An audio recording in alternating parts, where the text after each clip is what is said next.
বন্ধুরা, good morning. আমি সঙ্গীতা। আমার নতুন একটা ব্লগে তোমাদেরকে অনেক অনেক ওয়েলকাম আর ভালোবাসা। এখন ঘড়িতে বাজে ওই ভোর 5:30 নাগাদ। তোমাদেরকে সাথে নিয়ে আজকের ব্লগটা এখান থেকে শুরু করছি। আই হোপ আজকের ব্লগটা তোমাদের একটু হলেও ভালো লাগবে। আর ঘুম থেকে উঠেই দেখছি, দেখো বাইরে অঝোরে বৃষ্টি পড়ে যাচ্ছে। তো বৃষ্টি তো আকাশে পড়ছে আর বাইরে পড়ছে, তা বলে কি আমাদের ঘরের কাজগুলো বন্ধ থাকবে? তাই এদিকে চলে এসেছি ঘরের কাজগুলো সেরে নিতে। আজকে তো একাদশীর দিন, সে কারণে সমস্ত কিছু মাজা ধোয়া আগে করে নেব, তারপর প্রতিদিনের মতন রান্নাঘরটা পরিষ্কার করে নেব। তোমরা হয়তো অনেকেই জিজ্ঞেস করে থাকবে যে তোমার শ্বশুরমশাইয়ের তো বাৎসরিক কাজ হয়ে গেছে, তবুও তোমরা কেন একাদশী করো? আসলে একাদশীটা না আমরা শ্বশুরমশাই মারা যাওয়ার আগে থেকেই করতাম। সে কারণে উনি যে মারা গেছে তখন কোনো অসুবিধা হয়নি, আর এটাকে কিন্তু আমরা কন্টিনিউই করব। সব থেকে ভালো বিষয় কি বলতো, তোজও না আমাদের সাথে একাদশী করে। এক্ষেত্রে ওরও কোনো অসুবিধা হয় না আর আমাদেরও না, কারণ না হলে ওর জন্য কিন্তু আমার একা রান্না করতে হতো। তো ও না আমাদের সাথে খুব সুন্দরভাবে একাদশী পালন করে।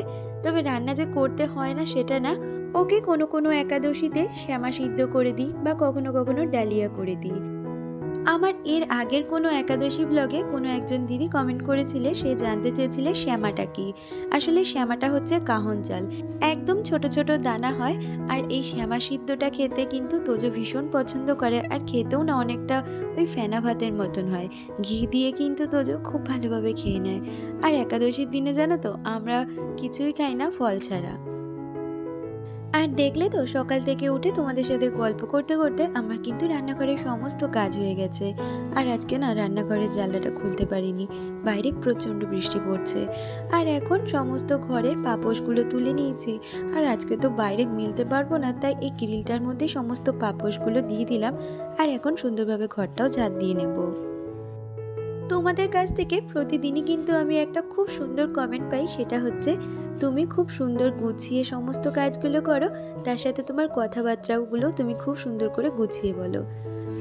আসলে আমার কথাবার্তাগুলো কতটা আমি গুছিয়ে সুন্দর করে বলতে পারি জানি না, কারণ আমি যা কথাবার্তা বলি সেগুলো আমার কাজের সাথেই রিলেট করে বলি। আর আমার মনে যা আসে তাই তোমাদের সাথে শেয়ার করি। তবে কাজের ক্ষেত্রে বলতে পারো কাজটা আমি একটু গুছিয়ে পরিপাটিভাবেই করার চেষ্টা করি। এক্ষেত্রে না কাজটা করতেও অনেকটা সুবিধাজনক হয়, আর সময়টাও না অনেকটাই কম লাগে। আর এদিকে সমস্ত ঘর আমি ঝাঁট দিয়ে নিয়েছি। আর তারপর এখন বারান্দাটা ঝাঁট দিয়ে জুতোগুলোকে একটার পর একটা সুন্দরভাবে গুছিয়ে রাখছি। আমাকে অনেকেই কমেন্ট করেছো একটা শু র্যাক কিনে নেওয়ার জন্য। তবে কি বলতো, সত্যি এখনো কিনে উঠতে পারিনি। হয়তো দাম বেশি নয়, তবে কি বলতো একটা টাকা খরচ করার আগে আমাদের মতন মধ্যবিত্ত ঘরে 10 বার ভাবতে হয়। সেই টাকাটা যদি আমি এখনই এর ওপরে ইনভেস্ট করে দিই, পরবর্তীকালে যেন অন্যদিকে আর টান না পড়ে। সেই জন্য না চিন্তা ভাবনা করে এখনো কিনে উঠতে পারিনি। সমস্ত ঘর বারান্দা ঝাঁট দেওয়ার পরে আমি এই দরজার গোড়াটা একটু জল দিয়ে দিলাম, কারণ ঘরে যে ধুলোগুলো থাকে না, ওই দুয়ারের সামনেটা জল না দিলে ঘরে আবার সেই নোংরাগুলো উড়ে আসে। আর তারপরে স্নানটা সেরে নিয়েছি। আর এখন একটু সিঁদুরটা পরে নিয়েছি। তারপরে না তোজোর টিফিনটা গুছিয়ে দেবো, কারণ এখন যদি পুজো দিতে বসি অনেকটাই সময় লেগে যাবে। আজকে তো একাদশীর দিন, সেই জন্য। আর ওকে কিন্তু আজকে টিফিনে আমি সমস্ত রকমের ফলই দেব। ও না ফলটা খেতে বেশ ভালোবাসে, আর একাদশীর দিন এর থেকে আর কি দেবো বলো তো? তাই প্রতি একাদশীতে আমি কিন্তু ওকে এরকম ফলই কেটে দিই। তোমাদের যদি কোনো আইডিয়া থাকে আমাকে অবশ্যই দিতে পারো। আমি এদিকে টিফিনটা গোছাতে গোছাতে হাজব্যান্ড ওকে রেডি করে দিয়েছে স্কুলে যাওয়ার জন্য। আর এই যে এখন ওকে গাড়িতে তুলতে যাচ্ছে হাজব্যান্ড, আর আমি এদিকে এবার পুজো দিতে বসে পড়েছি। আগে আমার দুই ছোট্ট গোপসোনাকে স্নান করিয়ে নেব, তারপর তাদের সাজগোজ করিয়ে আমার ভোলানাথকে স্নান করাবো। আমার কালকের ব্লগে অনামিকা আমাকে কমেন্ট করেছে। সে লিখেছে, জানো দিদি, আসামের এদিকে ভয়ানক পরিস্থিতি, চারিদিকে বন্যা হয়েছে আর আমাদের এরিয়াটা পুরো জলে ডুবে আছে। আমরা ফার্স্ট ফ্লোরে থাকি বলে এখনো বেঁচে আছি। প্লিজ তুমি ভগবানের কাছে প্রে করো যাতে আর বন্যাটা না বাড়ে। নিশ্চয়ই আমি ভগবানের কাছে তোমাদের জন্য প্রে করব, যাতে সকল পরিস্থিতি আবার আগের মতন হয়ে যায় আর সমস্ত কিছু যেন ঠিক হয়ে যায়। আর কি জানো তো, শুধু তোমার জন্য বলে না, আমি কিন্তু আমার পরিবারের প্রতিটা মানুষের জন্য, সেটা যে আমার নিজের পরিবারের কথা বলছি না, আমার এই ইউটিউবের ছোট্ট ফ্যামিলির প্রতিটা মানুষকে যেন ভগবান ভালো রাখে, আমি ভগবানের কাছে সবসময় সেটাই চাই। কারণ কি বলতো, ভালো থাকাটা কিন্তু আমাদের হাতে কখনোই থাকে না, সেটা পারে শুধু স্বয়ং ভগবানই সবাইকে ভালো রাখতে আর সুস্থ রাখতে। দূর থেকে তোমাদের জন্য কিছু করতে পারি যা না পারি, তোমাদের জন্য এইটুখানি কথাটা ভগবানের কাছে সবসময় বলতেই পারি, তাই না? আর ওইদিকে ঠাকুর পুজোটা সেরে এখন চলে এসেছি সোজা রান্নাঘরে। সকালে যে বাসনগুলো মেজে রেখেছিলাম সেগুলো গ্যাসে ঠিকঠাক করে রেখে আর জায়গা মতন জিনিসগুলো রেখে নিয়েছি। তারপর হাজব্যান্ডের জন্য একটু চা করে দিলাম। আমি আর না চা খাবো না, অনেকটাই বেলা হয়ে গেছে। আর সত্যি কথা বলতে একাদশীর দিন না আমি ওই 12টার আগে কিছুই খাই না, 12টা বাজার পরেই আমি একটু জল খাই। এতক্ষণ পর্যন্ত যারা আমার আজকের ভিডিওটার সাথে রয়েছে, আমার আজকের ভিডিওটা তোমাদের কেমন লাগলো অবশ্যই একটা লাইক কমেন্ট করে জানিয়ে দিও। আর তুমি যদি আমার চ্যানেলে নতুন বন্ধু হয়ে থাকো, চ্যানেলটা সাবস্ক্রাইব করে আমার পাশে থেকো। আর ওইদিকে দেখো আমার বিছানাপত্রটা একদম গোছানো হয়ে গেছে। আর তারপরে পাপোশগুলো এক এক করে পেতে নিচ্ছি। আর জানো তো, এই বৃষ্টির ওয়েদারে জামা কাপড় তো বলতে পারো পাখার হাওয়াতেই শোকাচ্ছে।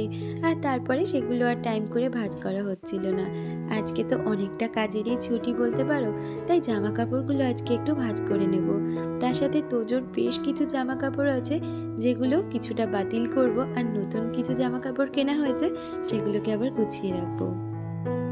প্রতিদিন তো সংসারের নানা কাজে নিজেকে ব্যস্ত রাখি, তবে জানো তো এক আধ দিন মনে হয় নিজেও একটু এই সংসার থেকে ছুটি নিই। তবে কি বলতো, সংসার থেকে তো ছুটি বললেই আর ছুটি পাওয়া যায় না। তবুও চেষ্টা করি যেদিন একটু রান্নাবান্নার ঝামেলাটা না থাকে সেদিন একটু ছুটির ওপর দিয়ে কাটাতে। যেমন আজকের দিনটা, এই মাসের এই একাদশীর দিনগুলোতে আমি কিন্তু খুব একটা বেশি কাজ রাখি না, কারণ ওই দিনটা আমার ছুটি বলেই বরাদ্দ রাখি। তবে কি বলতো, সংসারটা তো আমার নিজের, তাই নিজের সংসারে ছুটি জিনিসটা অন্য কেউ এসে আমাকে দিয়ে যেতে পারবে না। তাই নিজের সংসারের কাজগুলো থেকে নিজেকেই ছুটি বার করে নিতে হয়। আবার কি বলতো, সংসারের ছুটিটা কিন্তু অন্যান্য অফিসের ছুটির মতন নয়। সংসারে ছুটি বলতে কোনো দিনই থাকে না, একটা না একটা কাজ কিন্তু আমাদের মেয়েদের জন্য সংসারে থাকেই। এই যে আজকে যে ছুটির দিন বললাম, তা বলে কি সংসারের কোনো কাজই করিনি? আসলে কি বলতো, সংসারের কাজগুলো না খুব ভালোবাসার সাথে করি তো, তাই ছুটি নিয়ে চুপচাপ বসে থাকতে আমি কোনো দিনই পারবো না। সংসারের ছোটোখাটো টুকটাক কাজগুলো আমার সারা দিনই চলতেই থাকে, বরঞ্চ চুপচাপ বসে থাকলেই অনেকটা বোর ফিল করব। আর এই কাজের মধ্যে থাকি বলে জানো তো অনেকটা ভালো থাকি। আসলে কি বলতো, সকালবেলা হাজবেন্ড বেরিয়ে যায় অফিসে, তোজো বেরিয়ে যায়, আর সারাটা দিন আমি একা কিন্তু এই কাজ করতে করতেই দিনটা কাটিয়ে ফেলি। আর এই কাজের মধ্যে থাকি বলেই কিন্তু মাথাতে সবসময় বাজে চিন্তা ভাবনাগুলোও আসে না। তোমরা তো দেখতেই পেলে, কথা বলতে বলতে আমি কিন্তু ওইদিকে তোজোর যে বাস্কেটের জামা কাপড়গুলো থাকে সেগুলোকে গুছিয়ে নিয়েছি। পুরনো যে জামা কাপড়গুলো ছিল সেগুলো তো তোজোর ছোট হয়ে গেছে, তাই ওগুলো একটা আলাদা ব্যাগে করে রেখে দিয়েছি। এরকম অনেক সময় দেখা যায় যাদের বাচ্চারা না জামা কাপড় পরতে পারে না, তাদেরকে কিন্তু আমি এরকম ধরনের জামা কাপড়গুলো দিয়ে দিই। তাই সেই জন্য গুছিয়ে রেখে দিলাম, সেরকম কাউকে দেখলে আবার ওই জামা কাপড়গুলো দিয়ে দেবো। সাথে তোজোর কিছু নতুন জামা কাপড়গুলো বাস্কেটে গুছিয়ে রাখলাম। আর এখন তো এই ঘরের কাজগুলো সেরে নিয়েছি, আর দেখো এগুলো করতে করতে একটাও বেজে গেছে, মানে তোজোর স্কুল থেকে আসার সময়ও হয়ে গেছে। আর আমিও একটু চেঞ্জ করে নিয়েছি, তার সাথে মাথাটা আঁচড়ে এখন তোজোকেও আনতে যাচ্ছি। তাহলে চলো আমার আজকে সুন্দর কয়েকজন বন্ধুদের নাম নেওয়া যাক। মল্লিকা মিষ্টি ব্লগ, ঝুমা ঘোষ ফ্যামিলির খুঁটিনাটি, Banita Dholai, Mousumi Ghosh simple lifestyle, Deepika blogger হও Aparna, real blogger AP, Sumitra Biswas Sutapa, Pinki Saha from Bangladesh, Anamika Das, Ajay Prakash, Amrita blog. তোমাদের সকলকে অনেক ধন্যবাদ আর অনেক ভালোবাসা। তোমরা সব সময় এইভাবে আমার পাশে থেকো। আর এদিকে দেখো, তোজোকে নিয়ে আসার পরে আমি একটু শ্যামা সিদ্ধ তার সাথে আলু দিয়েছিলাম, আর ওই রকমই না ফেনা ভাতের মতন দেখতে হয়, সেটা ঘি দিয়ে ওকে খেতে দিয়েছিলাম। আর এখন সময়টা হচ্ছে সেই বিকালবেলা। আজকে তোজোকে পড়তে দিয়ে আসার পথে না একটু এক জায়গায় যাওয়ার আছে, তাই একেবারে সন্ধ্যেটা দিয়ে নিয়েছি, আর তারপরে তোজোকে দিতে যাব। আর রাত্রে ফিরে এসে হাজবেন্ডের জন্য একটু সাবুর পায়েস বানাচ্ছিলাম। তোজো আর হাজবেন্ড রাত্রিরে এটাই খাবে। আমি আর রাত্রিবেলা সেরকমভাবে কিছুই খাবো না, ইচ্ছা আছে 1 কাপ দুধ খেয়েই শুয়ে পড়বো। এই সাবুর পায়েসটা খেতে আমার হাজবেন্ড খুব পছন্দ করে, তাই একাদশী রাত্রিবেলাটায় সাবুর পায়েসই করি। আর দুপুরটা ফলের ওপরেই কেটে যায়, রাত্রিরে যেহেতু ফল খাওয়া যায় না তাই এইরকম পায়েসই করে দিই।